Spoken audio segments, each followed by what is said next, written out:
The opening half hour of Josh Greenbaum's Barb and Star Go to Vista Del Mar is reveal of a supervillain who plots to annihilate the population of a small Florida resort aside, kind of like a card trick whose purpose is to fool you into thinking this is going to be a bad movie. And for the most part, it works.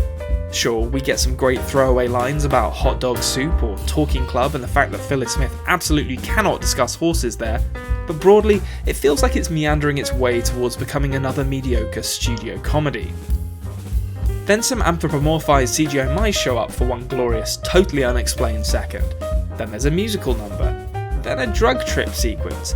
Then beloved elder statesman actors start showing up as crabs with wisdom to impart before taking their last walk into the sea. It becomes a whole thing, and I was there for every minute of it.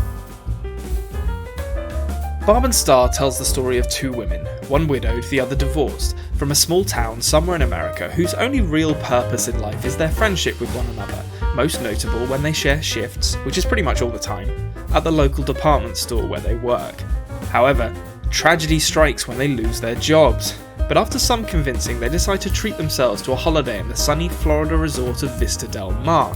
Unbeknownst to them, an evil genius / supervillain / it doesn't really matter anyway, has forged a plot to release a swarm of deadly mosquitoes on the resort as revenge for a slight its population delivered onto her when she was a child.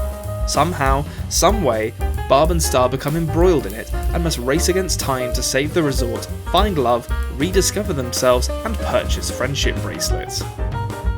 Kristen Wiig and Annie Momolo wrote and starred in this homage to comedies of old and bring all of the hilarity of Bridesmaids, their last writing project as a team prior to this one, while introducing a sense of light-hearted fantasy which gives Barb and Star an innocence that helps to make many of the jokes, particularly the dirtier ones, even funnier. Though it's safe to say that if you enjoyed Bridesmaids, there is a good chance you'll enjoy this, even though it feels like a different thing, less raunchy and more silly. And it's that same unique sense of silliness these two were able to imbue their screenplay with that makes Barb and Star such a joy to watch.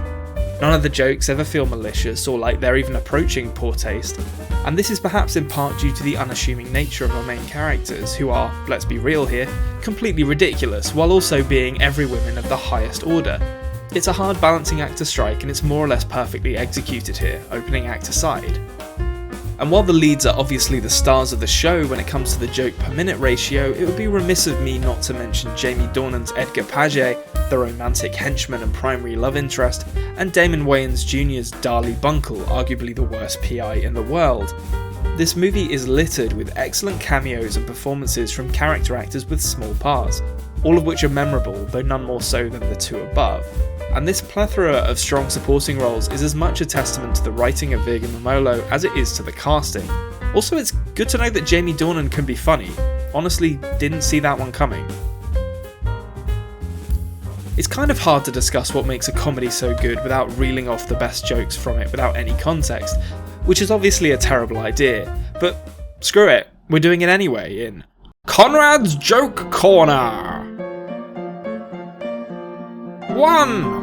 Barb and Star, hours apart, going on a romantic date with Edgar Paget, doing the exact same activities, captured in the exact same shots, with the exact same extras in the background.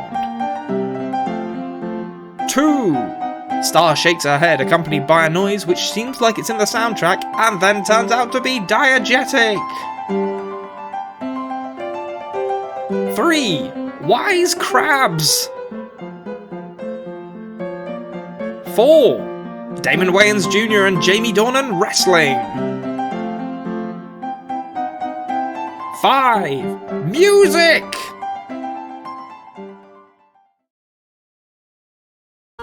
And there you go. Barb and Star Go to Vista Del Mar. It's a funny movie. What more do you want from me? Go see it if you like the idea of some good, innocent fun that won't work you too hard while also being kind of insane.